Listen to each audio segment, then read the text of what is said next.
meron tayong Organic Agriculture Act of 2010, di ba? Ito yung conversion ng ating agricultural lands into organic farms. Target ng ating gobyerno is 10% ng ating lahat ng agricultural lands ay dapat by 2020 organic farms na. Ma'am Ben, ito, isang maganda mapag-usapan natin. Meron ba dumi ng hayop na mas maganda yung pinoproduce na vermicast? So ano ba yung the best na gamitin natin na pagkain ng ating mga bulate? Kung ako tatanungin mo, there's no such thing as the best. Kasi ang purpose dapat ng vermicomposting sa farm ay para linisin ang lahat ng basura. Pero kung you want to be selective, halimbawa nag-alaga ka ng kalabaw, ang pinakakain mo lahat ay puro legumes. High protein yun, no? So magiging vermicast mo doon ay high protein din. That's why sa vermicomposting or organic fertilizers, walang standard na NPK. Sapagkat ang kinakain ng bulate ay iba-iba, hindi pare-pareho. Ang vermicast or organic fertilizer is always better than ordinary soil. Okay, Ma'am Ben, napag-usapan natin yan na mas maganda siya sa ordinary soil. Halimbawa po ako, naglagay ako dito ng vermicast sa halamanan ko. Would it be, let's say, after 3 or 4 years na nilagyan ko siya, pwede na akong hindi maglagay nun? Yes, exactly. In the long term, no, mas mura yung ating organic fertilizers. Naglagay ka ng vermicast sa iyong halamanan, nandun na hindi na siya mawawala. Yun yung gusto nating gawing organic farm, no, na mag-umpisa ka ngayon gumamit ng organic fertilizer, huwag ka nang gagamit ng chemicals. Ayan na, meron na tayong ating pagkain na tama na. Nalagay na yung bulate natin. So ano ba yung dapat kong gawin dito araw-araw para masigurado ko na mas mabilis siya na makakain ng ating mga bulate? Number one basic requirement dyan is doon ka maglalagay ng iyong vermicomposting sa lugar na hindi nababaha. Pangalawa, nasa lilim ka. Sa atin, nandito lang tayo sa ilalim ng dalawang malalaking Mangga. Pangatlo ay mayroong mga insekto, may mga hayop na kumakain ng bulate. Kailangan natin protektahan sila from predators.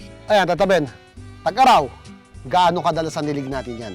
Why? Almost every day, no? Merong quick test dyan ng moisture. Kuha ka ng kapraso, pigayin mo siya. Pag meron tumulo mga 3 to 4 drops, 5 drops, okay na yung moisture mo. How would I know na hinug na?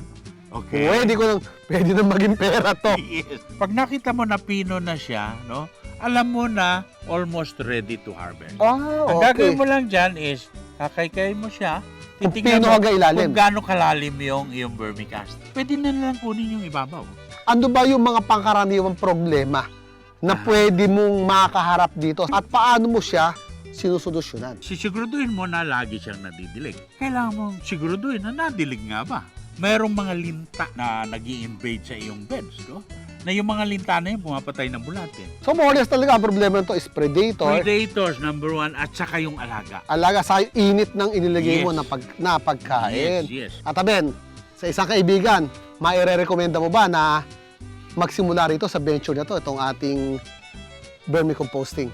Well, definitely, no? Especially yung mga may alagang hayop, halimbawa. Napakaganda nitong gawin sa farms, a source of additional income. Pangalawa, lilinis yung iyong farm. Ang pwede ko lang i-suggest sa kanila is yung kanilang mga magiging caretakers, pwede sila mag-OJT dito sa farm. Batanggap ako dito ng mga OJTs, no? 3 araw, sila mismo ang gagawa nung kailangan gawin sa farm. Hands-on training. Hands-on training talaga yan.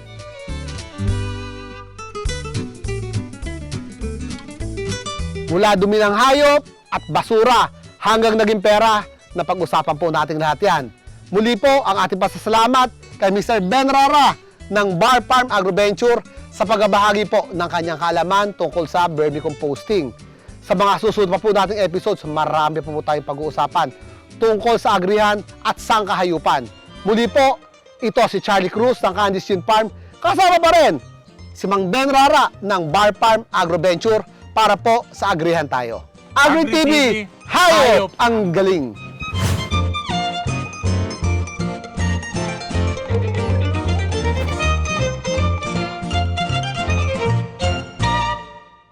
Dumi ng hayop na problema, naging pera pa. Sana po, mga ka-agri, marami tayong natutunan. At huwag niyo po kalilimutan na i-like niyo po yung ating Facebook page. At next week po, magsama-sama po tayong muli. Dito lang po sa nag-iisang Agri TV, hayop ang galing.